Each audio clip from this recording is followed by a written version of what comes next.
Hello friends, ಎಲ್ಲರಿಗೂ ನಮಸ್ಕಾರ. ಕವಿತಾ ಕಿರಣ ಲೋಕಕ್ಕೆ ಸ್ವಾಗತ.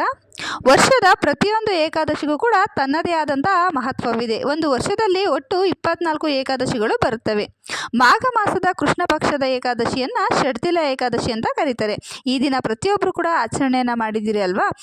ಇದನ್ನು ಪಾಪಹಾನಿ ಏಕಾದಶಿ ಮತ್ತು ತಿಲ್ದ ಏಕಾದಶಿ ಅಂತಲೂ ಕೂಡ ಕರೆಯಲಾಗುತ್ತದೆ. ಇಂದು ಭಗವಾನ್ ವಿಷ್ಣುವನ್ನು ಪೂಜಿಸಲಾಗುತ್ತದೆ.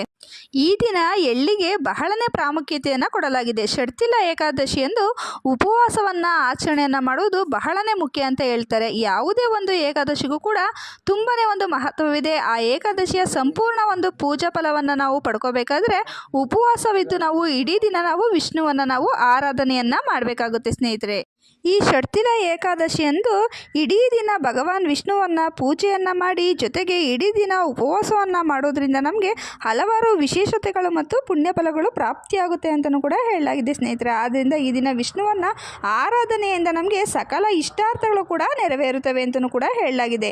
ಜೊತೆಗೆ ನಾವು ಮಾಡಿದಂಥ ಪಾಪಗಳು ನಾಶವಾಗುತ್ತವೆ. ದುಃಖ ಮತ್ತು ಬಡತನದಿಂದ ನಾವು ಮುಕ್ತಿಯನ್ನು ಹೊಂದಬಹುದು ಅಂತಲೇ ಹೇಳ್ಬೋದು ಸ್ನೇಹಿತರೆ. ಆದ್ದರಿಂದ ಯಾರೆಲ್ಲ ಒಂದು ಈ ದಿನ ಎಳ್ಳನ್ನು ದಾನವನ್ನು ಮಾಡ್ತಾರೋ ಅವರು ತಮ್ಮ ಜೀವನದಲ್ಲಿರುವಂಥ ದುಃಖ ಮತ್ತು ಬಡತನವನ್ನು ದೂರ ಮಾಡ್ಕೊಳ್ಬೋದು ಅಂತಲೂ ಕೂಡ ಹೇಳ್ತಾರೆ ಸ್ನೇಹಿತರೆ. ಆದ್ದರಿಂದ ಪ್ರತಿಯೊಬ್ಬರು ಕೂಡ ಈ ದಿನ ಎಚ್ಚೇತವಾಗಿ ಎಳ್ಳನ್ನು ನಾವು ದಾನ ಮಾಡಬೇಕು. ಎಳ್ಳಿನಿಂದ ಮಾಡಿದ ನೈವೇದ್ಯವನ್ನು ನಾವು ದೇವರಿಗೆ ನಾವು ಅರ್ಪಿಸೋದ್ರಿಂದ ತುಂಬಾನೇ ಒಂದು ಪುಣ್ಯ ಫಲಗಳು ಪ್ರಾಪ್ತಿಯಾಗುತ್ತವೆ. ಜೊತೆಗೆ ಲಕ್ಷ್ಮೀ ದೇವಿಯ ಒಂದು ವಿಶೇಷವಾದ ಅನುಗ್ರಹವು ಕೂಡ ನಮಗೆ ದೊರೆಯುತ್ತದೆ ಅಂತಲೇ ಹೇಳಲಾಗುತ್ತೆ ಸ್ನೇಹಿತರೆ. ಜೊತೆಗೆ ಈ ಷಡ್ತಿಲ ಏಕಾದಶಿಯನ್ನ ಆಚರಿಸುವವರಿಗೆ ಐಶ್ವರ್ಯ ಮತ್ತು ಆರೋಗ್ಯ ಲಭಿಸುತ್ತದೆ. ಜೊತೆಗೆ ಈ ಷಡ್ತಿಲ ಏಕಾದಶಿಯಂದು ಎಳ್ಳನ್ನು ದಾನ ಮಾಡೋದರ ಮಹತ್ವವೇನು ಅಂತ ನಾವು ನೋಡೋದಾದ್ರೆ ಸ್ನೇಹಿತರೆ, ಹಿಂದಿನ ಜನ್ಮದಲ್ಲಿ ಮಾಡಿದಂಥ ಪಾಪ ಕರ್ಮಗಳು ದೂರವಾಗುತ್ತವೆ. ಎಳ್ಳನ್ನು ನೀರಿನಲ್ಲಿ ಬೆರೆಸಿ ನಾವು ಅರ್ಪಿಸೋದ್ರಿಂದ ಸತ್ತ ಪೂರ್ವಜರ ಆತ್ಮಕ್ಕೂ ಕೂಡ ಶಾಂತಿ ಸಿಗುತ್ತದೆ ಅಂತಲೇ ಹೇಳ್ಬೋದು.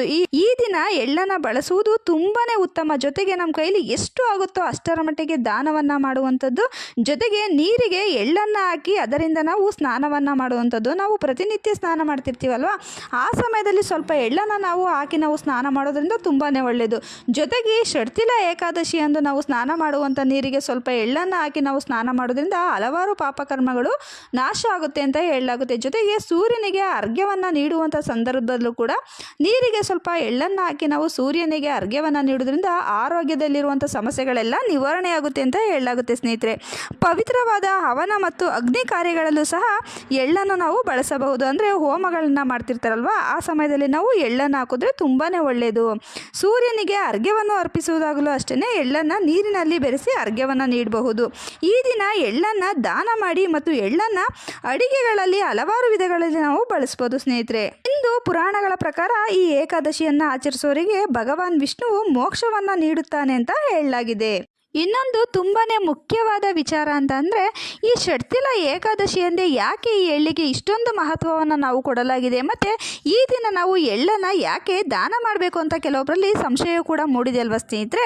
ಈ ದಿನ ಯಾಕೆ ನಾವು ಎಳ್ಳನ್ನು ನಾವು ದಾನ ಮಾಡಬೇಕು ಅಂತ ನೋಡೋದಾದರೆ, ಹಿಂದೂ ಸಂಪ್ರದಾಯದ ಪ್ರಕಾರ ಷಡ್ತಿಲ ಏಕಾದಶಿ ಎಂದು ಎಳ್ಳನ್ನು ದಾನ ಮಾಡುವುದರಿಂದ 1000 ವರ್ಷಗಳವರೆಗೆ ಸ್ವರ್ಗಕ್ಕೆ ಪ್ರವೇಶವನ್ನು ಪಡೆಯಬಹುದು ಎಂಬ ನಂಬಿಕೆ ಕೂಡ ಇದೆ. ಈ ದಿನ ಎಷ್ಟು ಹೆಚ್ಚು ಎಳ್ಳನ್ನು ನಾವು ದಾನವನ್ನು ಮಾಡ್ತೀವೋ ಅಷ್ಟು ಹೆಚ್ಚು ಕಾಲ ನಾವು ಸ್ವರ್ಗದಲ್ಲಿ ಸ್ಥಾನವನ್ನು ಪಡೆಯಬಹುದು ಅಂತಲೂ ಕೂಡ ನಂಬಲಾಗಿದೆ ಸ್ನೇಹಿತರೆ. ಆ ದಿನ ಇವತ್ತು ಯಾರಿಗೆಲ್ಲ ನೀವು ಎಳ್ಳನ್ನು ದಾನ ಮಾಡಬೇಕು ಅಂತ ಅನಿಸುತ್ತೋ ನೀವು ಎಳ್ಳನ್ನು ದಾನ ಮಾಡಿದ್ರೆ ತುಂಬಾ ಒಳ್ಳೆಯದು. ನೀವು ದೇವಸ್ಥಾನಗಳಿಗೆ ಕೊಡ್ಬೋದು.